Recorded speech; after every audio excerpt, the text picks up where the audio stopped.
മൂകാംബിക ദേവീക്ഷേത്രത്തിലേക്ക് പോകുമ്പോൾ ഒരു വനദുർഗ ദേവീക്ഷേത്രം കണ്ടു.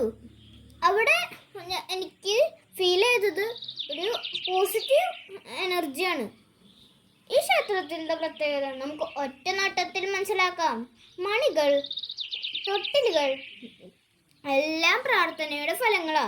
ഇവിടുത്തെ ഒരു വിശ്വാസം എന്ന് പറഞ്ഞാൽ കുട്ടികൾ ഉണ്ടാവാത്തവർക്ക് അവിടെ വന്ന് പ്രാർത്ഥിച്ച് കുട്ടികൾ ഉണ്ടായിട്ട് കുട്ടികളെയും കൊണ്ടുവന്ന് അവിടെ തൊട്ടിൽ കെട്ടണമെന്ന് വിശ്വാസമുണ്ട്.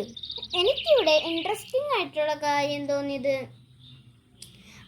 അവിടെ നിന്ന് പ്രസാദമായിട്ട് കിട്ടിയത് മണ്ണാണ്, പിന്നെ ദേവിക്ക് പൂജിച്ച കുങ്കുമവും.